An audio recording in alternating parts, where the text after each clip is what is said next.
ये है क्लास 11 का business study chapter 6 cooperative society. Cooperative society का मतलब क्या होता है ये जान लो। Cooperative society is the form of organisation where in person voluntary associate together as human being on a base of equality for the promotion of the economic interest of themselves. Simple सा इसका मतलब ये है कि ये एक business का ऐसा संस्था है जहाँ पर कुछ लोग अपनी इच्छा से इकट्ठा होते हैं और इकट्ठा होकर क्या करते हैं, promotion of the economic interest of themselves, यानी कि अपने प्रॉफिट मोटिव के लिए जो अलग अलग लोग होते हैं अपनी इच्छा से इकट्ठा होते हैं एक साथ मिलकर इस ऑर्गेनाइजेशन में और कुछ प्रॉफिट कमाने के लिए एक साथ आते हैं। देखो इसे कहते हैं कोऑपरेटिव सोसाइटी। आगे हम इसके बारे में डिस्कस करेंगे। कोऑपरेटिव सोसाइटी का डिफिनेशन देख लो। Cooperative society refer to that voluntary associated of a person who join together with the motive of welfare of member, यानी कि अपने मेंबर के कल्याण के लिए, मेंबर का जो कल्याण, मेंबर के जितने भी वीकर सेक्शन के लोग होते हैं, जो निचले पद के लोग होते हैं, उनके कल्याण के लिए, उनके वेलफेयर के लिए ये जो जितने भी लोग होते हैं अपनी इच्छा से इकट्ठा होते हैं और इस ऑर्गेनाइजेशन में, कोऑपरेटिव ऑर्गेनाइजेशन में, इस ऑर्गेनाइजेशन में एक दूसरे का हाथ बटाते हैं। शुरुआत से शुरू करते हैं। The word cooperative means working together and with the other common purpose. Cooperative का सिंपल सा इसका मतलब यही होता है कि वर्किंग टुगेदर, एक साथ काम करना। एक साथ अगर आप काम करते हो तो उसका मतलब कोऑपरेटिव हो गया। उसके बाद working together with the other for the common purpose, यानी कि कोऑपरेटिव का सिंपल सा अर्थ यही है कि एक साथ कोई बहुत सारे लोग या कुछ लोग एक साथ इकट्ठा होकर काम करते हैं। क्या काम करते हैं? किसी एक कॉमन पर्पस के लिए, यानी कि हो सकता है वो वेलफेयर ऑफ अ मेंबर, अपने मेंबर सबके कल्याण के लिए, कुछ अपने प्रॉफिट के लिए करते होंगे। The basic principle of cooperative enhance the statement each for all and all for each. ये जो बेसिक प्रिंसिपल है कोऑपरेशन का, अगर यानी कि जब वर्किंग जितने भी मेंबर होते हैं इसमें वो एक साथ इकट्ठा होते हैं और उनका जो बेसिक प्रिंसिपल है वो है each for all and all for each, यानी कि सभी सबके लिए और सब इनके लिए। In other words, cooperative organization is based on the principle that the small saving of different people should be collected through the society to raise fund and help them to needed member through giving them loans and achieve the benefit of the large size of trade by purchasing good in large quantity। Simple सा इसका अर्थ ये है कि ये जो business का संस्था है इसमें लोग जितने भी हैं इकट्ठा होते हैं, एक साथ इकट्ठा होते हैं। क्या करने के लिए? साथ में कोऑपरेट करते हैं। साथ में कोऑपरेट कर small saving of different people should be collected, मतलब इसमें जितना भी आदमी होता है वर्किंग टुगेदर, जितना भी आदमी इसमें काम करता है वो कुछ कुछ सेविंग देता है, मतलब कि कुछ कुछ पैसा देता है या मतलब फंड देता है। फंड एराइज करते हैं लोग, जितने भी फंड एराइज करते हैं और फंड एराइज करने के बाद help to need the member, और जिस आदमी को, ये मान लो ये वर्किंग टुगेदर जितना आदमी काम कर रहा है उसमें सभी लोग क्या करेंगे? फंड एराइज करेंगे। फंड एराइज करने के बाद जो आदमी को, जो मेंबर को कोई प्रॉब्लम होगा, हेल्प का ज़रूरत होगा, मदद का ज़रूरत होगा, तो उसको लोन देकर मदद करेंगे। बहुत कम इंटरेस्ट में उसको लोन देंगे और अचीव द बेनिफिट, और बेनिफिट थोड़ा बहुत जो इंटरेस्ट के थ्रू अचीव किया जाएगा उसको ये इंजॉय करेंगे। इसके बाद यहाँ पर है कि working together and with the other a common purpose is the main M of cooperative society, यानी कि एक साथ सभी को काम करना है सबके लिए, ना कि अपने के लिए। अपने के लिए नहीं काम करना है, एक कॉमन पर्पस होना चाहिए। जितने भी वर्किंग टुगेदर कोऑपरेटिव सोसाइटी में जितने भी लोग हैं वो एक साथ इकट्ठा होकर कोई काम करते हैं तो कोई एक कॉमन पर्पस होना चाहिए कि हाँ ये काम कर रहे हैं। इज़ द मेन एम, यही जो मेन गोल होता है कोऑपरेटिव सोसाइटी का यही मेन गोल होता है। देखो यहाँ पर क्या लिखा है, the cooperative society is compulsory required to be registered under the cooperative society act 1912, यानी कि कोऑपरेटिव सोसाइटी के अंदर जितने भी लोग होते हैं साथ मिलकर काम करते हैं उनको क्या है, कोऑपरेटिव सोसाइटी एक्ट 1912 के तहत उनको अपने कोऑपरेटिव सोसाइटी का रजिस्ट्रेशन कराना कंपलसरी है। आगे यहाँ पर है कि the what is required to be considered at last 10 adult person to be form a society. अगर मान लीजिए अगर आपको एक कोऑपरेटिव सोसाइटी फॉर्म करना है, कोऑपरेटिव सोसाइटी बनाना है जिसमें वर्किंग टुगेदर, जिसमें लोग साथ में इकट्ठा होकर काम करते हैं, तो मिनिमम सबसे कम मेंबर होने चाहिए। आपका शुरुआत कहाँ से कर सकते हो? 10 आदमी से आप शुरुआत करते हो। Eight last 10 adult person, adult होने चाहिए, 10 एडल्ट पर्सन आपके कोऑपरेटिव सोसाइटी में होने चाहिए, तब आप रजिस्ट्रेशन करा सकते हो। The capital of society is राइज्ड from all member through issue of share, यानी कि ये जो संस्था है, ये ऑर्गेनाइजेशन में जो पूंजी है वो सारे मेंबर, जो 10 मेंबर हैं वो सब मिलकर ये वो सब मिलकर पूंजी का अरेंजमेंट करेंगे और एक मिलकर काम करेंगे। ये देख लिए। देखो कोऑपरेटिव सोसाइटी को क्या कह सकते हो? A cooperative society may be defined a voluntary association with unrestricted membership and collectively owned fund consisting ordinary of wages earning and small production and consumption. यानी कि कोऑपरेटिव सोसाइटी में क्या होता है कि जितने भी मेंबर होते हैं वो साथ मिलकर काम करते हैं, कलेक्टिवली फंड को अराइज करते हैं और जितने भी वेजेस जितना भी आपको मिलता है उसको आपस में बांटते हैं स्मॉल स्केल। और उससे क्या होता है कि स्मॉल स्केल प्रोडक्शन करते हैं, कंजप्शन करते हैं, यही इनका काम होता है। इसके बाद देख लो कि कुछ फीचर्स होते हैं, फीचर्स ऑफ कोऑपरेटिव सोसाइटी, यानी कि कुछ विशेषताएं होते हैं कोऑपरेटिव सोसाइटी के। इसको ज़रा हम ध्यान से देखते हैं। पहला है आपका वॉलंटरी ऑर्गेनाइजेशन, यानी कि वॉलंटरी ऑर्गेनाइजेशन में इसका मतलब ये है कि जो भी आदमी चाहे जिसका इच्छा है आने का, वो कोऑपरेटिव सोसाइटी में आ सकता है। ये इसमें कोई रुकावट नहीं है। उसके बाद है सर्विस मोटिव। जितने भी छोटे छोटे सेक्शन के लोग होते हैं, छोटे वर्ग के लोग होते हैं, जैसे वर्कर हो गए, आपका हो गया लेबर हो गए, इन ऐसे लोग होते हैं वो सर्विस के लिए, अगर वो मतलब ये नहीं है कि बहुत ज़्यादा पैसा कमाने के लिए ऐसे करते हैं सोसाइटी में, ये ऑर्गेनाइजेशन में जाते हैं सर्विस मोटिव के लिए कि हाँ उन्हें कुछ रोज़गार मिल सके, रोज़गार के लिए इसमें जाते हैं कोऑपरेटिव सोसाइटी में। आगे आपका आ गया म्यूचुअल हेल्प, यानी आपसी मदद के लिए जाते हैं। मैंने आपको बताया ना कि देखो यहाँ पर एग्जाम्पल के लिए मैंने आपको बताया था कि देखो यहाँ पर क्या होता है कि जितने भी लोग होते हैं वर्किंग टुगेदर, एक साथ काम करते हैं, लोन को एराइज करते हैं और जो लोन होता है उसको एकदम कम इंटरेस्ट पर देते हैं। किसको देते हैं? वो अपने मेंबर के लोगों को देते हैं, जो कि इस मेंबर में काम करता है उस लोगों को लोन देते हैं, ऐसा मदद करते हैं। ये आपका आ गया म्यूचुअल हेल्प के लिए आ गया, यानी आपसी मदद के लिए। इक्वालिटी ऑफ वोट, यानी कि कोऑपरेटिव सोसाइटी में जितने भी शेयर होल्डर हैं, यानी कि जिन जिन लोगों ने पूंजी लगाया है, कम लगाया है ज़्यादा लगाया है ये मैटर नहीं करता है, लेकिन जितने भी लोगों ने पूंजी लगाया है उनका क्या होगा, वन शेयर होल्डर को एक वोट मिलेगा। अगर मान लीजिए एक आदमी ने कुछ पूंजी लगाया तो उनका मान्यता एक वोट का हो जाएगा। यानी बाद में अगर आगे चलकर कुछ डिसीजन लेना है, कुछ निर्णय लेना है या कुछ बदलाव करना है तो सभी का सहमति होना चाहिए ना, तो इसीलिए इलेक्शन कराया जाएगा, वोटिंग कराया जाएगा, तो उसमें आपका अधिकार होगा।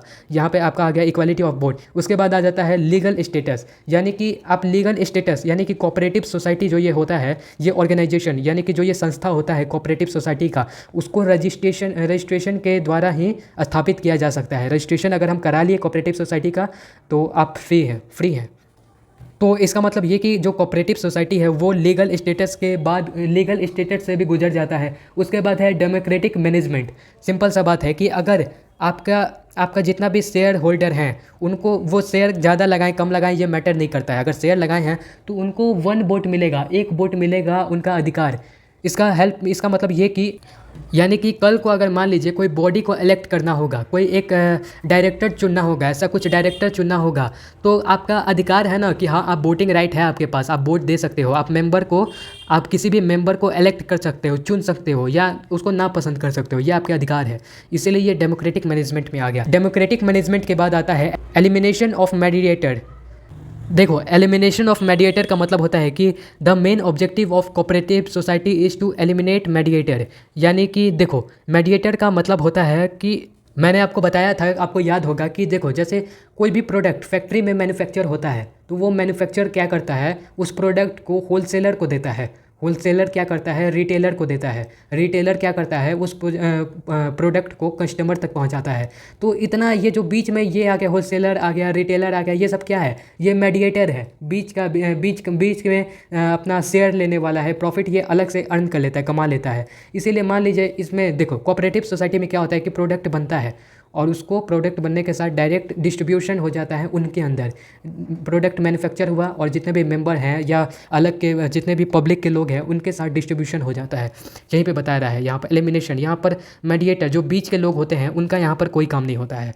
उसके बाद आता है डिस्पोजल ऑफ प्रॉफिट, यानी कि the whole of profit cannot be distributed among the member. Apart, a profit is transferable to the statutory reserve and fund, and some proportion are used to pay the division on the share of capital. देखो इसका मतलब क्या है कि जितना भी profit generate होता है ये करने से, आपको मैन्युफैक्चर करके डिस्ट्रीब्यूट करने से जितना भी आपका प्रॉफिट जनरेट होगा, और भी बहुत सारा काम होता है, वो करने से आपका जितना भी फ़ायदा आएगा तो उस फ़ायदे को हर जितने भी मेंबर है उनके अंदर बांटा नहीं जाएगा, यही इसमें खासियत है। जितने भी मेंबर के अंदर बांटा नहीं जाएगा, जितना भी प्रॉफिट है उसको क्या किया जाएगा कि देखो यहाँ पर लिखा है कि जितना भी प्रॉफिट है उसको फंड, उसको सेव करके रखा जाएगा, रिजर्व करके रखा जाएगा, फंड के तौर पर उसको कलेक्ट कर लिया जाएगा। और मान लीजिए जिसको ज़रूरत है, जिसको ज़रूरत है, कोई मेंबर का लोग है उसको पैसों का ज़रूरत है, तो उसको कम इंटरेस्ट में आप लोन दे सकते हो। तो वो बहुत अच्छा एक तरीका है प्रॉफिट जनरेट करने का और दूसरों का हेल्प करने का। इसके बाद आपका आगे आता है fixed return on capital. Fixed return on capital में क्या है कि देखो, इंटरेस्ट अर्निंग और प्रॉफिट, इंटरेस्ट अर्निंग और capital appreciation is not the main objective of cooperatives, appreciation is not the main objective of cooperatives, the rate of interest. देखो मैंने बताया कि अगर आप चाहो तो उस फंड से आप किसी जो ज़रूरतमंद है उसका हेल्प कर सकते हो, या फिर उस फंड का इस्तेमाल करके जो मेंबर हैं उसको आप लोन दे सकते हो। लोन अगर आप दोगे तो क्या होता है कि जो अलग अलग जगह से इंडिविजुअल से लोन लेते हैं, लोग प्राइवेटली लोन लेते हैं, तो वो क्या होता है कि वो लोग क्या करते हैं कि ज़्यादा आपका इंटरेस्ट ले लेते हैं, ज़्यादा इंटरेस्ट लेते हैं। एक महीना के लिए तो आपका मान लीजिए 20%, 10% ऐसे इंटरेस्ट ले लेंगे। लेकिन जब आप कोऑपरेटिव सोसाइटी की बात करोगे, इसमें आप लोन तो देते हो अपने मेंबर को, लेकिन क्या होता है कि वो कम इंटरेस्ट पर देते हो, 5%, 6%, ये बहुत कम रेट है इंटरेस्ट का। इतने पर आप दे देते हो। मान लीजिए 1 लाख का ज़रूरत है किसी को, तो 1 लाख दे दिया, तो उसमें से 5% आप इंटरेस्ट दे दो, बस सिंपल है। बहुत कम इंटरेस्ट में आप लोन प्रोवाइड करवा पाओगे। उसके बाद है कि आपका कैश ट्रेडिंग, यानी कि कैश ट्रेडिंग में अगर कैश का जो फ्लो है स्मूथ होता है, कैश आपका एक जगह से दूसरे जगह तक स्मूथली फ्लो करता है। ये नहीं है कि ज़्यादा इंटरेस्ट पर ज़्यादा प्रॉफिट मार्जिन लेके आप काम करते हो, ऐसा नहीं होता है। ये ज़्यादातर प्राइवेटली देखा जाता है, प्राइवेट सेक्टर होता है वहाँ पर देखा जाता है कैश। लेकिन जब आप कैश ट्रेडिंग में आप कोऑपरेटिव सोसाइटी की बात करते हो तो स्मूथ फ्लो ऑफ कैश होता है, कैश का स्मूथ फ्लो होता है, जिसके कारण आपको सक्सेस जल्दी मिलता है। आपको काम भी आप ज़्यादा करते हो और जितना काम करोगे उतना ज़्यादा आपको सक्सेस मिलेगा, इसमें ये रूल है। आगे आ जाता है आपका no religious and political discrimination. इसमें तो मेरे को बताने का ज़रूरत नहीं है, आप इसमें ये जो लिखा हुआ है इसके हिसाब से आप समझ सकते हो कि नो रिलीजियस, यानी कि कोई ऐसा रिलीजन का भेदभाव नहीं देखा जाता है, जाति धर्म नहीं देखा जाता है। जितने भी मेंबर है, कोई भी मेंबर आपका इसमें आ सकते हैं, कोऑपरेटिव सोसाइटी के अंदर जुड़ सकते हैं अपनी इच्छा से। पॉलिटिकल डिस्क्रिमिनेशन, यहाँ पर क्या होता है कि कभी कभी देखा जाता है कि गवर्नमेंट क्या करता है कि कोई संस्था के अंदर प्रॉब्लम खड़ा कर देता है, लेकिन यहाँ पर नहीं होता है। जब आप कोऑपरेटिव सोसाइटी का बात करोगे जो कि भले के लिए होता है, यहाँ पर तो पॉलिटिकली उतना डिस्क्रिमिनेशन नहीं किया जाता है। अगर आप एक बार आप रजिस्ट्रेशन करा लोगे तो आप फ्रीली अपना काम कर सकते हो, इसमें कोई प्रॉब्लम नहीं है। देखो रेगुलेशन एंड कंट्रोल, ये जो कोऑपरेटिव सोसाइटी है उसको कैसे कब रेगुलेट किया गया था। देखो, अब cooperative society is governed by Indian cooperative society act 1912। ये जो कोऑपरेटिव सोसाइटी का जो ये प्रोग्राम है, ये जो संस्था है, ये ऑर्गेनाइजेशन है, जो इसको कौन करता है गवर्न, इसको कौन रूल करता है, govern by Indian cooperative society act 1912 के तहत ये जो कोऑपरेटिव सोसाइटी का जो मैनेजमेंट है ये काम करता है। After registration the cooperative society become the body of cooperative joint stock company. देखो ये सिर्फ रजिस्ट्रेशन के लिए एग्जांपल दिया है कि जॉइंट स्टॉक कंपनी में क्या होता है कि पहले रजिस्ट्रेशन कराना पड़ता है, उसके बाद आप जो चाहो वो काम कर सकते हो अपने हिसाब से, ओनर के हिसाब से। वैसे ही कोऑपरेटिव सोसाइटी में एक बार अगर आप रजिस्ट्रेशन करा लेते हो तो आप एकदम अच्छे से स्मूथली फ्लो करो, यहाँ पर गवर्नमेंट का कोई हस्तक्षेप नहीं होगा, कोई भी प्रॉब्लम नहीं आएगा। नेक्स्ट आता है आपका रेगुलेशन एंड कंट्रोल के बाद लाइबिलिटी। इनका जितना भी लाइबिलिटी होता है, जो कोऑपरेटिव सोसाइटी होते हैं उनका जितना भी लाइबिलिटी होता है वो लिमिटेड होता है। देखो यहाँ पर लिखा हुआ है कि the society will have to write the word limited after its name. जैसे कि मान लो कोई कोऑपरेटिव सोसाइटी है, तो कोई कोऑपरेटिव सोसाइटी का जो नाम है, मान लीजिए डैश कोऑपरेटिव सोसाइटी लिमिटेड, आपको लास्ट में लिमिटेड लगाना पड़ेगा। क्यों? क्योंकि आपके लाइबिलिटी लिमिटेड है, इसलिए।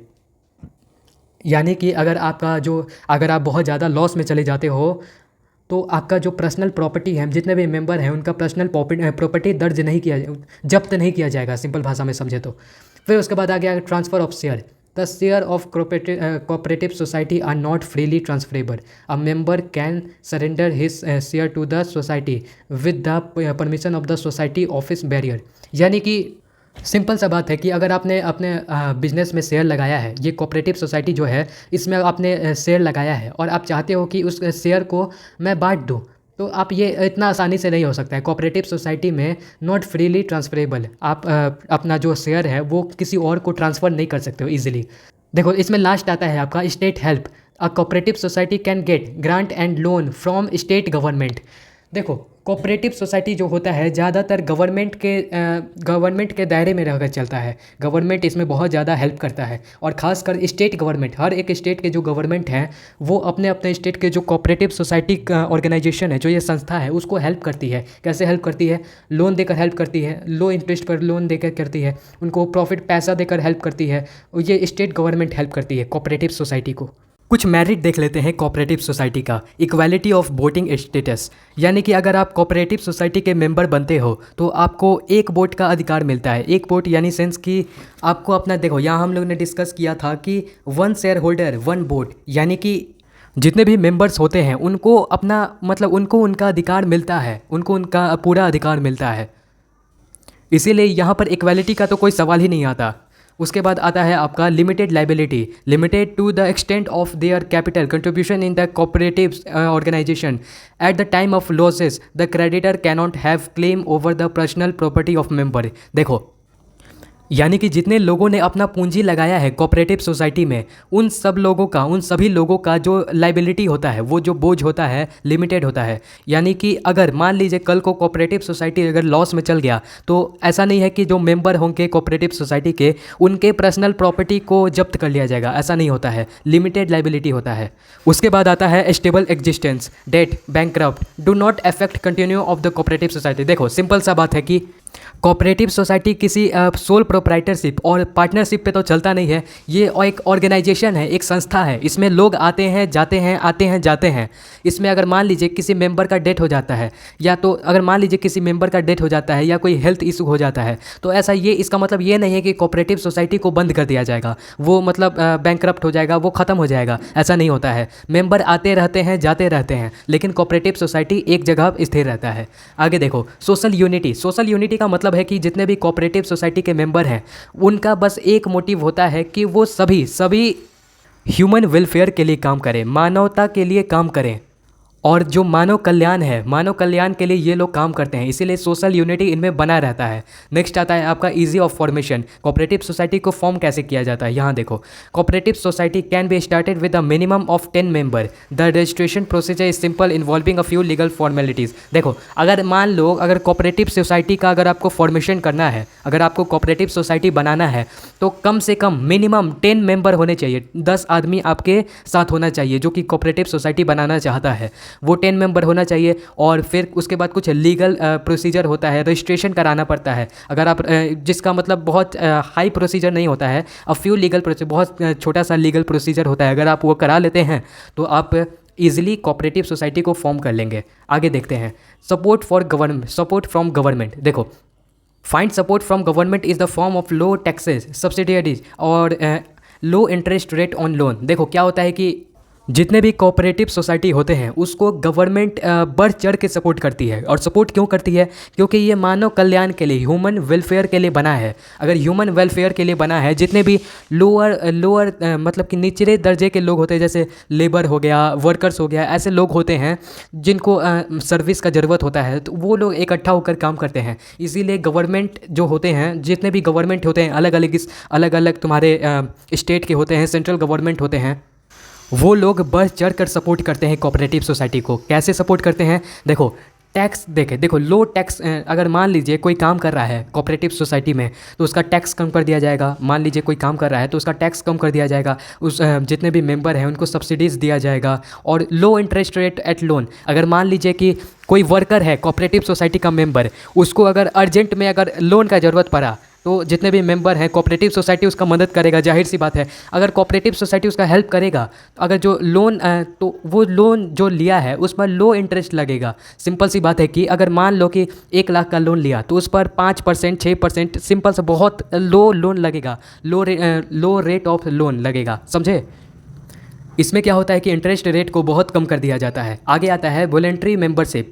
कॉमन इंटरेस्ट में join and leave the society at their own will. देखो अगर मान लो कि अगर आपको कोऑपरेटिव सोसाइटी का मेंबर बनना है तो आप देखो इसमें क्या होता है कि अगर आपको कोऑपरेटिव सोसाइटी का मेंबर बनना है तब आप अपनी मर्जी से इसका मेंबर बन सकते हो। हाँ, लेकिन इसमें ये होता है कि देखो कॉमन इंटरेस्ट में ज्वाइन, देखो जितने भी वर्कर्स होते हैं उनका क्या होता है कि कॉमन इंटरेस्ट होता है। पहला उनका सबसे मेन जो इंटरेस्ट होता है वो होता है सबसे पहला सबसे ज़्यादा वो लोग काम करते हैं ह्यूमन वेलफेयर पे, मानव कल्याण पे। उसके बाद प्रॉफिट वगैरह वो सब तो बाद में आता है, लेकिन इसमें जितने भी मेंबर होते हैं उनका मेन मोटिव होता है ह्यूमन वेलफेयर। लेकिन देखो अगर मान लीजिए कि आपने अपने इंटरेस्ट से ज्वाइन कर लिया और जब मन चाहा आप छोड़ सकते हैं, leave the society at is own will. अगर आपको मन नहीं किया, अगर आपको सोसाइटी से ये जो कोऑपरेटिव सोसाइटी है उसका मेंबर नहीं बनना है तो आप उससे निकल भी सकते हो अगर आप मेंबर हो पहले से तब। उसके बाद है democratic management. The principle of one man one vote is follow. देखो सिंपल सा बात है कि जहाँ कहीं भी किसी देश की बात कर लो या किसी इलेक्शन की बात करो, जहाँ कहीं भी वन मैन वन वोट का प्रिंसिपल लागू होता है तो समझ लेना कि वो डेमोक्रेटिक होगा। ऐसा क्यों? क्योंकि अगर मान लो कोई इलेक्शन हो रहा है किसी डायरेक्टर को चुनने के लिए या किसी रिप्रेजेंटेटिव को चुनने के लिए, तो एक आदमी का एक वोट का जो अधिकार है वो सबको मिलना चाहिए। अगर ऐसा सबको मिलता है तो ये बहुत बड़ा चीज़ होगा, ये डेमोक्रेटिक मैनेजमेंट का एक हिस्सा बन जाता है। उसके बाद होता है आपका परमानेंट लाइफ। देखो परमानेंट लाइफ का यहाँ पर मतलब ये है कि आप, ये नहीं है कि आपका कोई लाइफ होता है कि मतलब कोई ईयर होता है कि आप 40 साल के लिए ये कोऑपरेटिव सोसाइटी के मेंबर बने रह सकते हो, ऐसा कुछ नहीं होता है। आप जब चाहो तब आपके डेथ होने तक आप मतलब आपका जितना भी लाइफ है आप उतने समय तक कोऑपरेटिव सोसाइटी के मेंबर परमानेंट मेंबर बने रह सकते हो। उसके बाद देखो यहाँ पर कुछ है लिमिटेशन आता है, कुछ रुकावटें आती हैं कोऑपरेटिव सोसाइटी में, वो क्या है हम देखते हैं।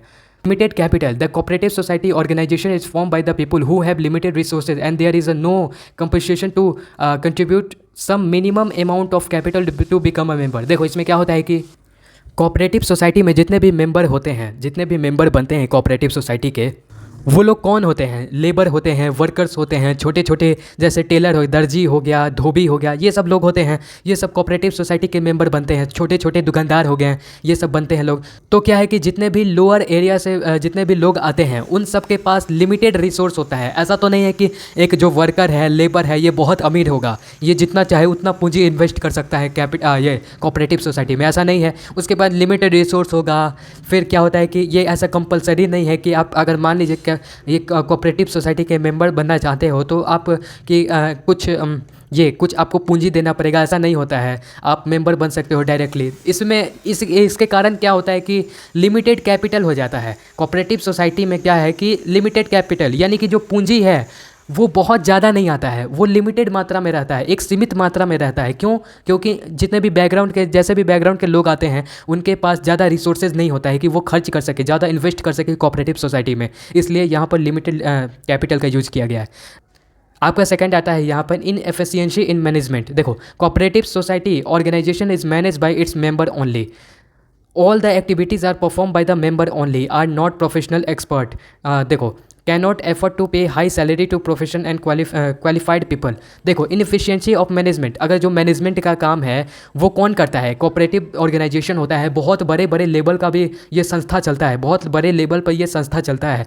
तो इसको जो मैनेज करने वाला है, ये जो मैनेज जो करता है वो कौन है? वो कोई नहीं है, बस जो इसी के मेंबर लोग मैनेज करते हैं कि जो मान लीजिए कोऑपरेटिव सोसाइटी के अंदर जितने भी मेंबर है उसमें से किसी एक को चुना जाएगा, वही मेंबर क्या होगा जो मैनेज करेगा, जितने भी कोऑपरेटिव सोसाइटी के काम है उस सबको देखेगा। इसके कारण क्या होता है, all the activity perform the, देखो जितने भी एक्टिविटी होते हैं कोऑपरेटिव सोसाइटी में वो कौन करेगा? वही अकेला आदमी करेगा।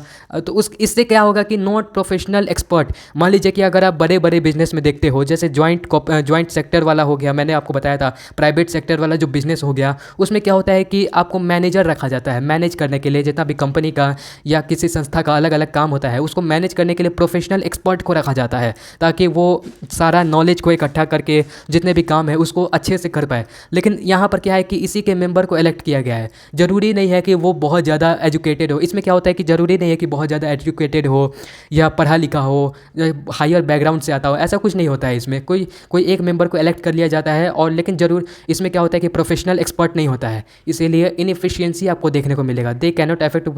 और देखो कोऑपरेटिव सोसाइटी में मैंने आपको यहाँ पर बताया है कि लिमिटेड रिसोर्स होता है, कैपिटल भी लिमिटेड होता है। इसके कारण क्या होता है कि अगर आपको प्रोफेशनल एक्सपर्ट मैनेजर रखना है तो आपके पास उतना पैसा नहीं है, पे हाई सैलरी, आपको इतना ज़्यादा सैलरी देना पड़ेगा, उसके लिए आपको ज़्यादा पैसा नहीं होता है, इसीलिए कुछ कमियां देखने को मिल जाती है मैनेजमेंट के अंदर।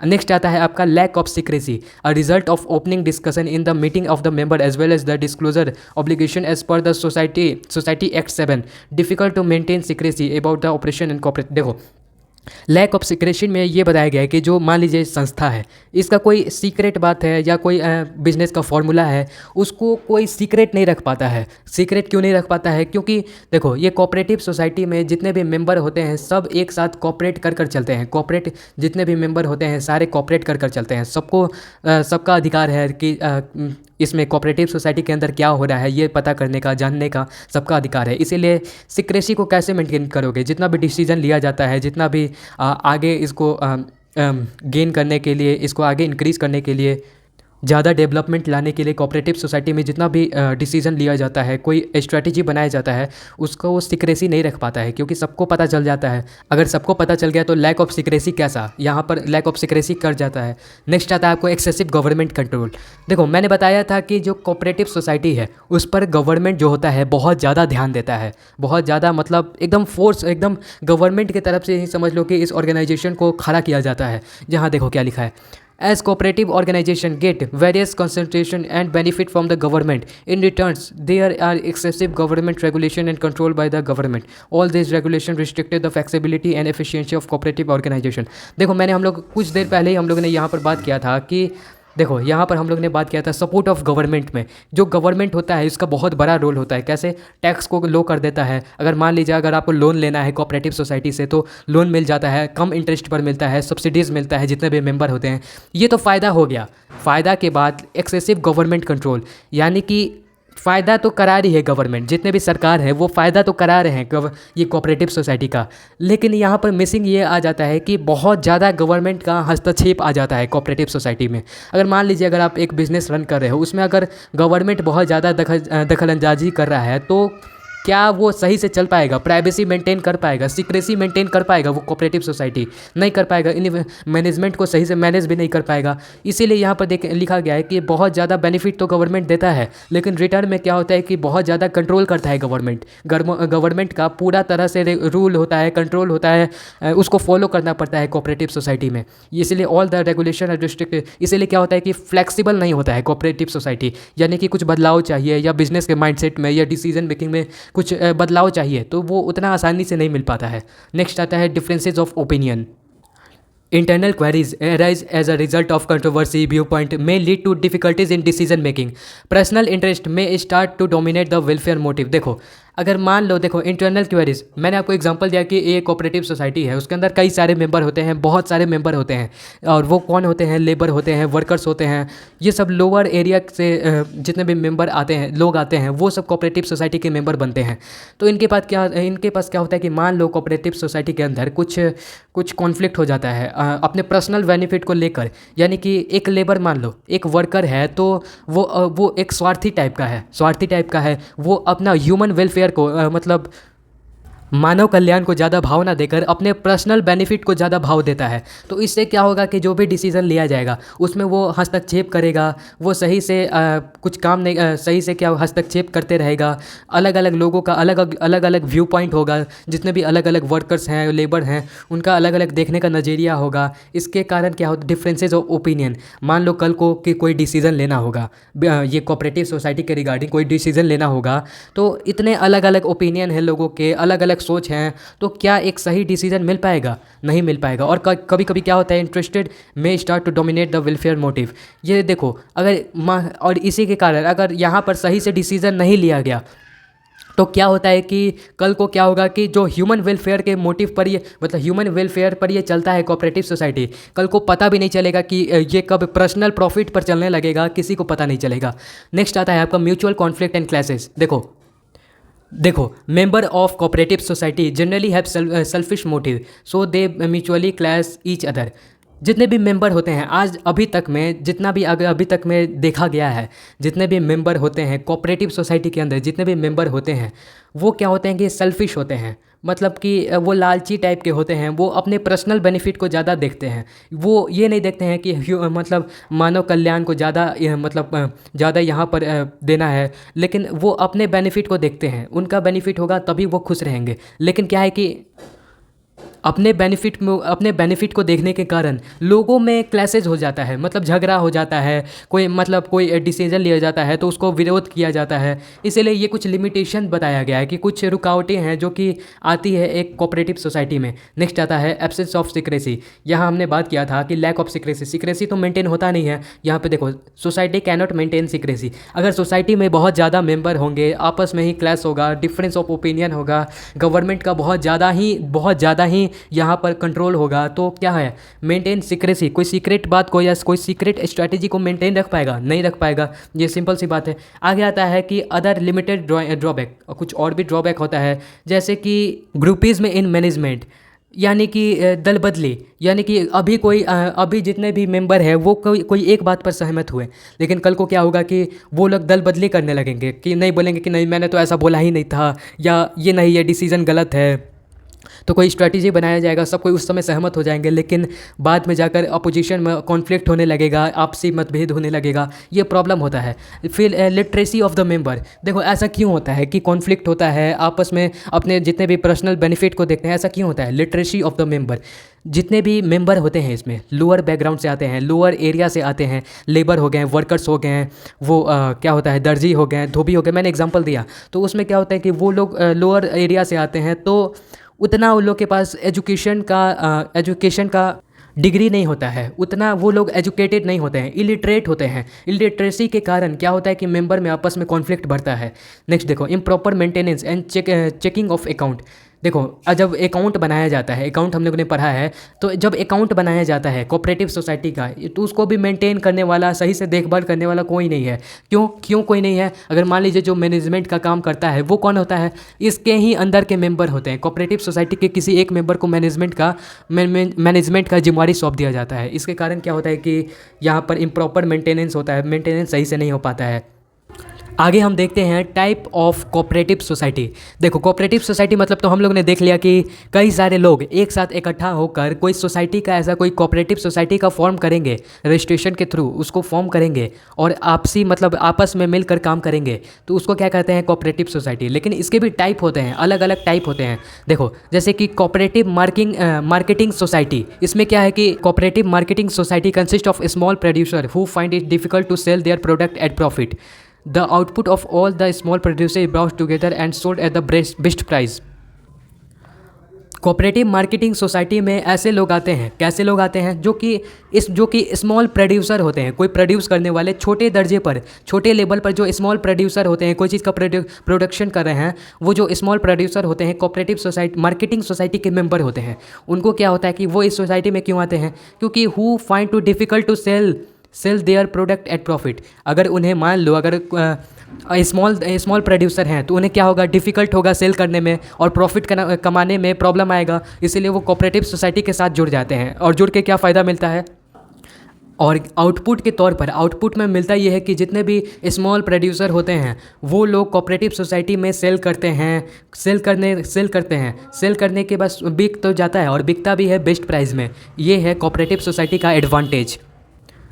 Such a society help to improve bargaining power, competitive position of member.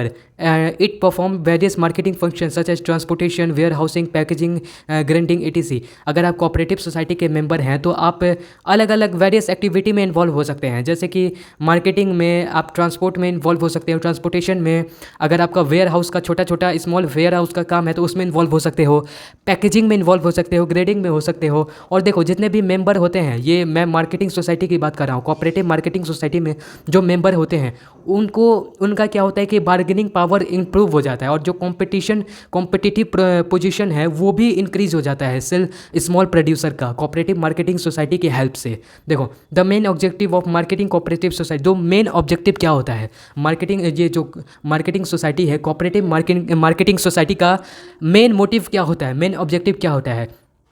To ensure favourable marketing for the output of the member. इसका जो मेन ऑब्जेक्टिव होता है, जो इसमें क्या आता है कि स्मॉल प्रोड्यूसर हो गए, कई सारे स्मॉल प्रोड्यूसर आ गए, तो अगर वो कोऑपरेटिव सोसाइटी के से जुड़ते हैं तो उन्हें आउटपुट भी मिलता है। आउटपुट के साथ सेकंड नंबर में बेस्ट प्राइस ऑफ आउटपुट, यानी कि आउटपुट तो मिलता है, आउटपुट में क्या मिलता है, उनका बार्गेनिंग पावर इंप्रूव होता है, कॉम्पिटिटिव पोजीशन इंप्रूव होता है, ये तो हम लोग ने देखा। साथ में बेस्ट प्राइस, अगर देखो पहले क्या था कि वो प्रॉफिट उनको ज़्यादा अर्न नहीं कर पा रहे थे, लेकिन कोऑपरेटिव सोसाइटी के हेल्प से उनका जो प्रोडक्ट है, जो वो प्रोडक्ट तैयार कर रहे हैं, उसको बेस्ट प्राइस में सेल भी मिल जाता है, सेल किया जाता है और लोग खरीदते हैं। To provide facility like transportation, warehousing, packaging. अगर जो ये मेंबर होते हैं, स्मॉल प्रोड्यूसर होते हैं, कोऑपरेटिव सोसाइटी के हैं, तो उन्हें क्या फैसिलिटी मिल सकता है, ट्रांसपोर्टेशन का, वेयर हाउसिंग का, पैकेजिंग का। अलग अलग मेंबर मिल के हेल्प करते हैं, थोड़ा थोड़ा अपना अपना प्रॉफिट निकालते हैं। ये बेसिकली ये ह्यूमन वेलफेयर के लिए होता है, मानव कल्याण के लिए ये सब किया जाता है।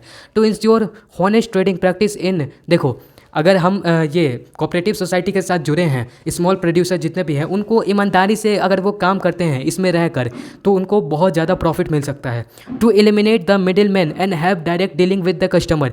ये देखो मैंने बताया था कि मिडिल मैन मतलब क्या होता है। मिडिल मैन मतलब कि प्रोड्यूसर से जो खरीदता है, कौन खरीदता है, जो होलसेलर शॉपकीपर होता है और जो होलसेलर दुकानदार होता है और जो रिटेलर दुकान होता है, वो लोग क्या करता है कि प्रोड्यूसर से खरीदता है और तब जाकर कस्टमर को बांटता है। जो ये मिडिल मैन होते हैं वो कौन होते हैं, ये होलसेलर होते हैं और रिटेलर होते हैं। उनको उनका जो ये समस्या है उसको ये ख़त्म कर देता है। होलसेलर और रिटेलर को यहाँ पर कोऑपरेटिव सोसाइटी में एलिमिनेट कर दिया जाता है, उनको हटा दिया जाता है यहाँ से। और जो डायरेक्ट डील होता है, डायरेक्ट यहाँ पर प्रोड्यूस हुआ स्मॉल प्रोड्यूसर के द्वारा और डायरेक्ट यहाँ पर कस्टमर ने खरीदा, समझे, यहाँ पर ऐसा होता है।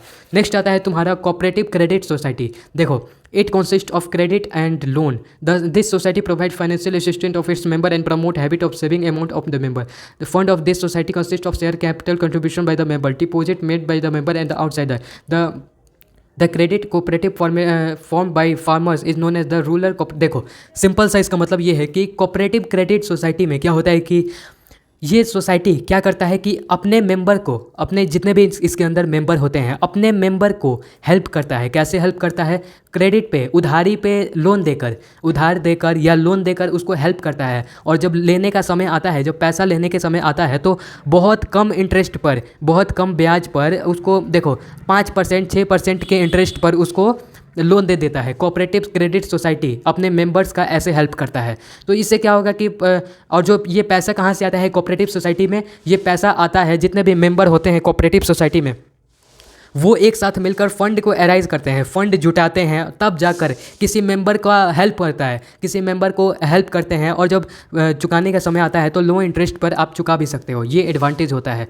देखो the credit cooperative form by farmer rural credit cooperative. Rural area जो होता है, जो विलेज वाला जो जगह होता है, गाँव का जो एकदम कह सकते हो कि जो देहाती जगह होता है, वहाँ पर रूरल क्रेडिट कोऑपरेटिव के नाम से इसको चलाया जाता है। और जो क्रेडिट देने वाला जो कोऑपरेटिव सोसाइटी होता है, वो जो अर्बन एरिया, शहरी क्षेत्र में क्या होता है कि अर्बन एरिया में credit cooperative form in urban, उसको क्या कहा जाता है, अर्बन बैंक कहा जाता है, समझे। यहाँ पर ये बहुत ही आसान है।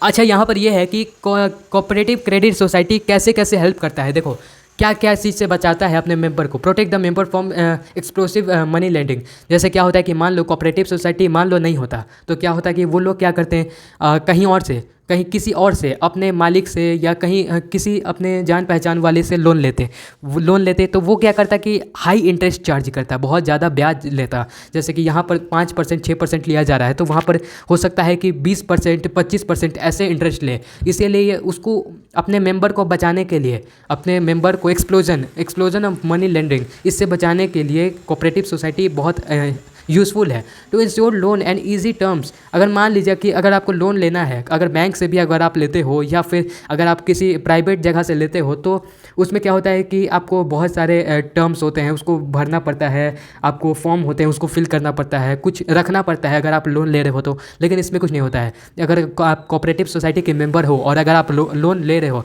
तो आपको इंश्योर करना पड़ेगा। ईजी स्टेप होते हैं, कुछ बहुत ईजी टर्म्स होते हैं, रूल होते हैं, उसको बस आप फॉलो कर दोगे ना, उसको फॉलो करने के बाद आप कोऑपरेटिव सोसाइटी से लोन ले सकते हो to develop the habit of saving among the member. इससे क्या होता है कि अगर आप कोऑपरेटिव सोसाइटी में एक साथ जितने भी एक साथ फंड अराइज करते हो, लोन देते हो, तो इससे क्या होता है कि आपका हैबिट बन जाता है, क्या चीज़ का हैबिट बन जाता है सेविंग ऑफ द अमाउंट। अगर देखो मनी सेविंग का हैबिट बन जाता है, पैसे को सेव करना ये बहुत इंपॉर्टेंट कला है, ये बहुत इंपॉर्टेंट चीज़ है, इसीलिए ये इसका हैबिट बन जाता है इस चीज़ से।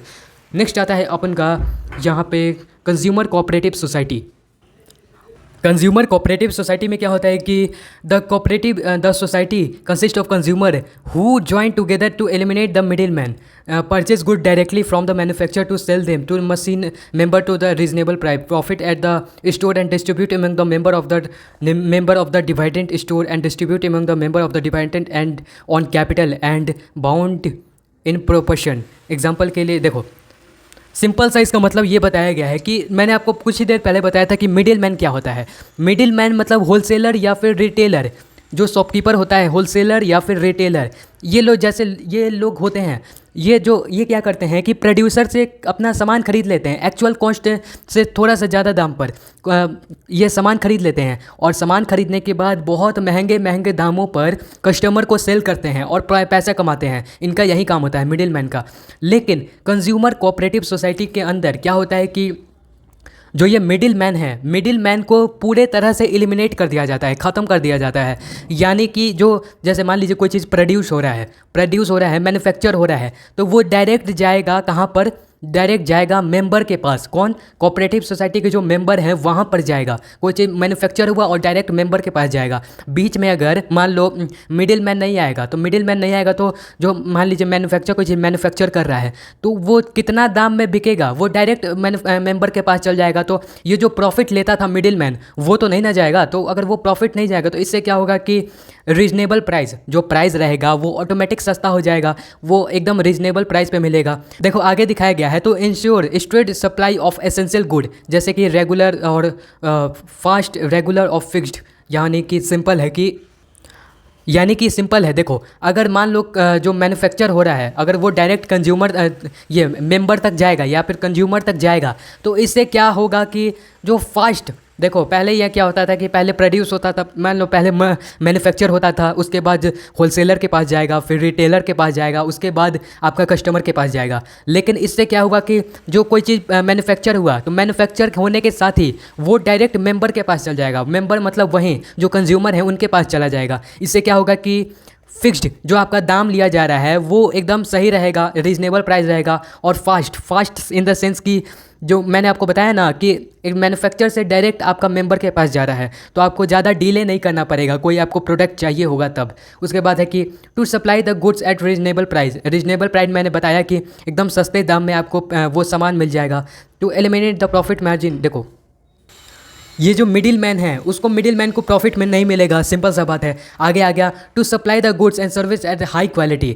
अगर मान लो मैन्युफैक्चर जो हो रहा है, डायरेक्ट मैन्युफैक्चर कौन कर रहा है, मैन्युफैक्चर भी अगर कोऑपरेटिव सोसाइटी में कोई चीज़ प्रोडक्ट बन रहा है उसको मैन्युफैक्चर किया जा रहा है और ये कोऑपरेटिव सोसाइटी के लोग ही उसको मैन्युफैक्चर कर रहे हैं, प्रोड्यूस कर रहे हैं, और जो मेंबर हैं, जो कंज्यूमर है वो भी कोऑपरेटिव सोसाइटी का ही मेंबर है। तो सिंपल सी बात है कि आपका जो हाई क्वालिटी, जो प्रोडक्ट का जो क्वालिटी रहेगा, जो प्रोडक्ट निकलेगा वो अच्छे क्वालिटी का होगा, ना कि सस्ते रॉ मटेरियल का, सस्ते खनिज पदार्थ का। ऐसा कुछ नहीं होगा कि कच्चा सामान यूज किया जाएगा, ख़राब सामान सस्ते क्वालिटी का यूज किया जाएगा, नहीं ऐसा नहीं होगा। नेक्स्ट आता है अपन का producer cooperative society. This society consist of small producer who individually find difficult to produce the input and get the machinery and latest technology. देखो प्रोड्यूसर कोऑपरेटिव सोसाइटी में क्या होता है कि स्मॉल जितने भी प्रोड्यूसर होते हैं, हमने पहले भी ये यहाँ पर देखा था।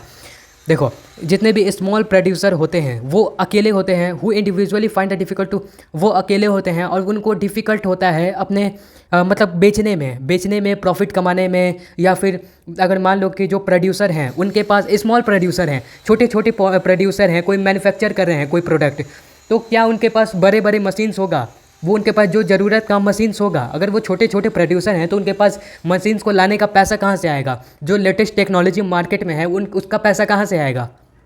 अगर वो अकेले होते हैं तो ये पॉसिबल नहीं होता है, लेकिन अगर वो कोऑपरेटिव सोसाइटी के साथ जुड़ जाते हैं, प्रोड्यूसर कोऑपरेटिव सोसाइटी के साथ अगर वो कोलाइड कर लेते हैं, जुड़ जाते हैं, तब उनका एडवांटेज मिलता है कि उन्हें मशीनरीज मिलता है और लेटेस्ट टेक्नोलॉजी के साथ जितने भी इनके मेंबर हैं वो वर्क करते हैं।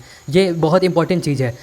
देखो, one which provide raw material input machinery, the one who sell and good to produce the, देखो यहाँ पर बताया गया है कि प्रोड्यूसर कोऑपरेटिव सोसाइटी में एक होता है कि जो रॉ मटेरियल और इनपुट या मशीनरी को प्रोड्यूस करे या बनाए, और दूसरा होता है कि one who sell the goods produce by this producer, और जो यहाँ पर प्रोड्यूसर के द्वारा बनाया जा रहा है गुड्स को, दूसरा होता है कि वो सेल करे। सिंपल सा बात है। प्रोड्यूसर कोऑपरेटिव सोसाइटी में स्मॉल जो प्रोड्यूसर होते हैं वो प्रोड्यूस कर सेल करते हैं। ये इससे क्या होता है कि हाई क्वालिटी भी होता है, आपको प्रॉफिट मार्जिन भी अच्छा होता है, और इससे सबसे ज़्यादा अच्छा क्या होता है कि स्मूथ डिस्ट्रीब्यूशन होता है, यानी कि ज़्यादा लोचा नहीं होता है। होलसेलर का, रिटेलर का ऐसा कोई लोचा नहीं होता है। आप डायरेक्ट प्रोड्यूस करो और डायरेक्ट कंज्यूमर तक आपका पहुंच जाएगा। उसके बाद क्या होता है, helping the producer on producing the goods. जितने भी मेंबर होते हैं यहाँ पे कोऑपरेटिव सोसाइटी में, वो हेल्प करते हैं आपस में प्रोड्यूस करने के लिए। कोई अगर स्मॉल प्रोड्यूसर है उसका हेल्प करेंगे, मदद करेंगे क्या करने में, प्रोडक्शन ऑफ गुड्स। अगर जो गुड्स का प्रोडक्शन हो रहा है, गुड्स को अगर बनाया जा रहा है, प्रोड्यूस किया जा रहा है, तो उसका हेल्प करेंगे। सिंपल सी बात है। नेक्स्ट आता है अपन का कोऑपरेटिव फार्मिंग सोसाइटी। देखो यहाँ पर क्या होता है, देखो, this consist of small farmer who join together to avail the benefit of large scale machinery farming. Such society are particularly important in the case of countries such as India। देखो, इसमें क्या होता है कि कोऑपरेटिव फार्मिंग सोसाइटी में बहुत सारे छोटे छोटे जितने भी फार्मर होते हैं, किसान होते हैं, वो सब क्या करते हैं कि एक साथ आते हैं इस कोऑपरेटिव सोसाइटी में और लार्ज स्केल मशीनरी का मतलब फार्मिंग करते हैं। देखो, जितने भी मेंबर होते हैं वो फार्मर्स होते हैं यहाँ पर, वो क्या करते हैं कि एक साथ आते हैं और एक साथ आकर लैंड ज़्यादा हो जाएगा और कुछ फार्मिंग करने में, कुछ उपजाने में बहुत ज़्यादा हेल्प मिलेगा। सबके मदद से और सबके सहयोग से ये होगा। Such society are particularly important in the case of country of India. देखो, इंडिया में हम लोग देखो अभी के समय में इंडिया एक खेती वाला देश है, ये हम कह सकते हैं। आगे इसको बहुत ज़्यादा सर्विस सेक्टर में हम लोग को बदलना है, लेकिन अभी के लिए फार्मिंग सेक्टर में इंडिया के बहुत लोग इन्वॉल्व है। इसका मतलब कि अगर बहुत लोग छोटे छोटे फार्मर अगर आपस में आते हैं, आपस में आते हैं जो कोऑपरेटिव सोसाइटी में, और आकर कुछ बड़े फार्मिंग के लिए योगदान देते हैं आपस में, तो ये इनडायरेक्टली कंट्री का, देश का विकास के लिए योगदान होगा उन फार्मर्स के तरफ से, उन किसानों के तरफ से। देखो आगे क्या लिखा है, the farming cooperative society is called as the agriculture cooperative society. जो ये फार्मिंग कोऑपरेटिव यहाँ हम लोग देख रहे हैं, जो ये कोऑपरेटिव फार्मिंग सोसाइटी है, इसको कोऑपरेटिव एग्रीकल्चर सोसाइटी भी कह सकते हैं, कहा जा सकता है। The main objective of farming cooperative society, इसका मेन ऑब्जेक्टिव क्या होता है, मेन मकसद क्या होता है, सबसे ज़रूरी, helping the small farmer to get benefit. जो छोटे छोटे किसान होते हैं उनको कुछ फ़ायदा देना, उनका आर्थिक रूप से सहायता करना। To provide improving seeds, fertiliser, irrigation and other modern technique. जो अगर मान लो जो छोटे छोटे किसान हैं उनके पास इतना पैसा कहाँ से आएगा कि वो मॉडर्न टेक्निक का, जैसे बड़े बड़े ट्रैक्टर होते हैं, खेत को जोतने के लिए बड़े बड़े मशीन्स आते हैं, उनके पास इतना पैसा कहाँ से आएगा, नहीं आएगा। तो कोऑपरेटिव सोसाइटी के मेंबर के हेल्प से अच्छे क्वालिटी के सीड को, अच्छे क्वालिटी के फर्टिलाइज़र को अच्छे से इरिगेशन किया जाता है, और मॉडर्न टेक्निक का इस्तेमाल कर इन बहुत सारे जो छोटे छोटे फार्मर्स हैं वो लोग इसका बेनिफिट उठाते हैं। Providing social and economic security to peasant. जितने भी छोटे छोटे फार्मर हैं उनको क्या मिलता है, सोशल और इकोनॉमिक सिक्योरिटी मिलता है। आगे आता है cooperative housing society. This society are form to provide residential accommodation to their member. This society purchase a big plot of land, construct flat on there and sell them flat on the member. This society are very popular in urban area. देखो, ये cooperative housing society से आप word से आप समझ सकते हो कि यहाँ पर किसी घर का बात किया जा रहा है, किसी प्लॉट का बात किया जा रहा है। आप अगर ऐसा समझ गए हो तो आप बहुत सही हो, क्योंकि इस सोसाइटी में होता यह है कि इन सोसाइटी में जितने भी कोऑपरेटिव हाउसिंग सोसाइटी के जितने भी मेंबर होते हैं वो क्या करते हैं, आपस में फ़ंड को अराइज कर आपस में ये पूंजी को जुटाकर, अपने अलग अलग जगह से पूंजी को कलेक्ट कर जुटाकर एक बड़ा सा क्या खरीदते हैं, ज़मीन खरीदते हैं, और उस पर क्या करते हैं कि फ्लैट बनाते हैं, 1 तल्ला 2 तल्ला 3 तल्ला ऐसे करके फ्लैट बनाते हैं, और उस फ्लैट को बेचते हैं। Construct flat on there sell and sell this flat to its member. अगर मान लीजिए इसमें से जितने भी कोऑपरेटिव सोसाइटी के मेंबर हैं उनको रहने के लिए अगर दिक्कत होगा, वो बहुत छोटे मतलब गरीब हैं, उनको रहने के लिए अगर दिक्कत होगा तो उनको क्या करेंगे कि रेंट पर वो फ्लैट दे देंगे रेंट पर, और बहुत कम पैसा में रेंट पर वो फ्लैट दे देंगे, एक फ्लैट में रहने के लिए दे देंगे। ऐसे क्या होता है कि मानव कल्याण करते हैं लोग, एक साथ इकट्ठा होकर फ्लैट, पहले ज़मीन खरीदेंगे, उसके ऊपर घर उसके ऊपर फ्लैट बनाएंगे, एक एक तल्ला ऐसे करके फ्लैट बनाएंगे। नेक्स्ट क्या होता है, अपने मेंबर को सपोर्ट करने के लिए, उसका मदद करने के लिए उसको कम प्राइस में फ्लैट देंगे। देखो आगे होता है कि मेन ऑब्जेक्टिव क्या होता है कि हाउसिंग कोऑपरेटिव सोसाइटी का। देखो रेसिडेंशियल एकोमोडेशन, देखो रहने के लिए जगह मिल जाता है। अगर मान लीजिए आपके कोई मेंबर हैं कोऑपरेटिव सोसाइटी के, वो इतने गरीब हैं या कोई कारण से उनके पास रहने का जगह नहीं है, तो एक आवास मिल जाता है, रहने के लिए जगह मिल जाता है कम पैसों में।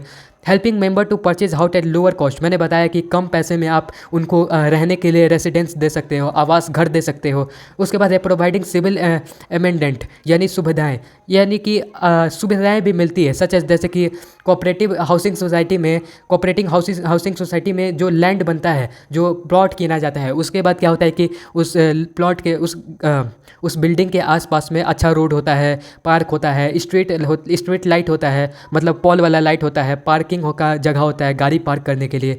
ये सब फैसिलिटी दिया जाता है, ये सब सुविधाएं दी जाती है उस मेंबर को। इस तरह से आपस में मेंबर लोग एक दूसरे का हेल्प करते हैं। ये तो रहा कितने तरह के टाइप्स ऑफ कोऑपरेटिव सोसाइटी में हम लोग ने 6 तरह की कोऑपरेटिव सोसाइटी को देखा। इसके बाद देखते हैं कि formation of cooperative society. Formation यानी कि कैसे फॉर्म किया गया था, कैसे बनाया गया था, कैसे बना था कोऑपरेटिव सोसाइटी। देखो in India a cooperative society can be form under the provision of Indian cooperative society act 1912। 1912 में इंडियन कोऑपरेटिव सोसाइटी एक्ट 1912 के तहत बंगाल में, बिहार में, उड़ीसा में, महाराष्ट्र में और तमिलनाडु के कुछ जगह पर ओन लेजिस्लेटिव प्रोविंसिव ऑफ देखो ये बहुत ज़्यादा लेवल पर किया जाता है कोऑपरेटिव सोसाइटी का। ये जो संस्थाएं होती हैं बहुत ऊंचे दर्जे पर चलती है। इसमें क्या होता है कि जैसे बंगाल में, बिहार में, महाराष्ट्र में, उड़ीसा में, तमिलनाडु में इनका अपना अलग अलग रूल होता है, कोऑपरेटिव सोसाइटी का अलग अलग रूल होता है। लेकिन देखो प्रोविंसेस आर ऑलमोस्ट सेम, अलग अलग रूल तो होता है, कुछ छोटे मोटे बदलाव होते हैं लेकिन जो मेजर देखो कोऑपरेटिव एक्ट के तहत जो लिखा गया है, जो आपको स्टेप्स दिए गए हैं, रूल्स दिए गए हैं, उसको फॉलो करते हुए, और जितने भी प्लान्स होते हैं, जितने भी आपके ग्रुप होते हैं कोऑपरेटिव के, वो ज़्यादा एक ऑलमोस्ट सेम, एकदम सिमिलर होते हैं। सिमिलर ऐसा नहीं है कि बिहार में अलग, बंगाल में अलग, ऐसा नहीं होता है। In order to get a cooperative society registration, at last 10 adult person must be joined to application. They must be something common among these people. Like देखो कोऑपरेटिव सोसाइटी का अगर आपको उद्घाटन, अगर आपको बनाना है, फॉर्म करना है कोऑपरेटिव सोसाइटी, इसके लिए आप 10 आदमी होने चाहिए आपके साथ। अगर आपको मिलाकर अगर आप 10 आदमी हो तो आप कोऑपरेटिव सोसाइटी को बना सकते हो। कैसे बना सकते हो? उसका रजिस्ट्रेशन कराकर अपने कोऑपरेटिव सोसाइटी का नाम दोगे और उसे रजिस्ट्रेशन कराओगे गवर्नमेंट के थ्रू, लीगली रूप से उसे रजिस्ट्रेशन कराओगे। और जो मेंबर होने चाहिए, जो मैंने 10 बात किया या 10 से जितने भी ज़्यादा मेंबर हैं वो मैटर नहीं करता, लेकिन जो भी मेंबर हैं they must have something common. उनमें कुछ एक कॉमन चीज़ होना चाहिए, एक कुछ सामान्य चीज़ होना चाहिए। एग्जाम्पल के लिए यहाँ दिया गया है कि they should be register of the local locality और या employ of the same enterprises. अगर मान लीजिए कोई बिजनेस का है तो बिजनेस का जितने भी एम्प्लॉय हैं, कर्मचारी हैं, वो अपना कोऑपरेटिव सोसाइटी खोल सकते हैं। क्यों? उनमें समानता क्या है? उनमें समानता यह है कि वो एक एम्प्लॉय हैं, यानी कि वो लोग कर्मचारी हैं एक बिजनेस के, समझे। और यहाँ पर एक और एग्जाम्पल है कि they should be register of their. देखो अगर वो आसपास के रहने वाले लोग हैं, आसपास के आपके मोहल्ला में, आपके गली में जितने भी रहने वाले लोग हैं, वो सब चाहते हैं कोऑपरेटिव सोसाइटी को फॉर्म करना, जो सेम लोकेलिटी पर एक जगह पर रहते हैं। इसमें कॉमन क्या है? लोकेलिटी, यानी कि एक जगह पर रहते हैं, एक कॉलोनी में, एक मोहल्ले में रहते हैं। वो लोग चाहें तो ऐसा कर सकते हैं, फॉर्मेशन कर सकते हैं कोऑपरेटिव सोसाइटी का। देखो अगर आपको कोऑपरेटिव सोसाइटी खुलवाना है, अगर आपको फॉर्मेशन करना है, अगर आप 10 आदमी हो, आपका कॉमन ये आप लोगों के बीच कुछ कॉमन भी है, कुछ समानताएं भी हैं, तो क्या कंपलसरी है? जैसे कि name and address of the proposal society, आपको एड्रेस देना पड़ेगा और आपका नेम देना पड़ेगा उस सोसाइटी का।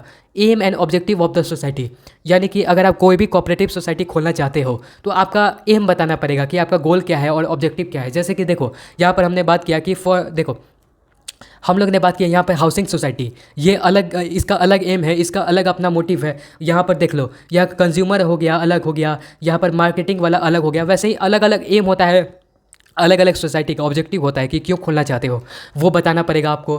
फिर नेक्स्ट में आता है कि name and address of the member, जितने भी मेंबर हैं और जितने भी आपका उनका एड्रेस को आपको रजिस्टर कराना पड़ेगा, रजिस्टर में देना पड़ेगा। उसके बाद है डिवीजन ऑफ शेयर कैपेसिटी। देखो, डिवीजन ऑफ शेयर कैपिटल, जितने भी मेंबर हैं उनमें आपके कोऑपरेटिव सोसाइटी में जितने भी वो पूंजी इन्वेस्ट करेंगे, पूंजी लगाएंगे, उसका डिवीजन सही से हो रहा है कि नहीं, वो आपको जितना भी पूंजी लगाए हैं उस सबको रजिस्टर करना पड़ेगा। Method of admission of new member, अगर आपको नए मेंबर का रजिस्ट्रेशन करना है, वो नया मेंबर कोई है, नया आदमी कोई है, वो कोऑपरेटिव सोसाइटी में अगर आना चाहता है तो उसका भी एक अलग अलग मेथड होता है, उसका नाम देकर, उसका एड्रेस देकर आप करवा सकते हो। Propose by law of the society, जितने भी लॉ होते हैं कानून के दायरे में रहकर इस सोसाइटी को बनाया जाता है। Classification of members and liability होता है, राइट्स होता है, ड्यूटी। देखो, जितने भी अंदर में मेंबर होते हैं, एक मान लो ये कोऑपरेटिव सोसाइटी, इसके अंदर कितने बहुत सारे मेंबर हैं, छोटे छोटे मेंबर हैं, तो उनका क्या होता है कि उनको क्लासिफाई किया, उनको बांट दिया जाता है किस बेसिस पे, उनके लाइबिलिटी को लेकर, उनके पास कितना बोझ होगा, उनके पास कितना अधिकार होगा, उनके पास कितना ड्यूटीज़ होगा, इसके आधार पर उनको आपस में बांट दिया जाता है, इसमें बांट दिया जाता है। कुछ रूल्स और रेगुलेशन होते हैं कोऑपरेटिव सोसाइटी के, उसको फॉलो करना पड़ता है। सो देखो डेट्स इन दिस चैप्टर। अगर आपको वीडियो अच्छा लगा हो तो लाइक वाइक कर देना और सब्सक्राइब कर देना। चलिए मिलते हैं नेक्स्ट पार्ट में, तब तक के लिए जय हिंद।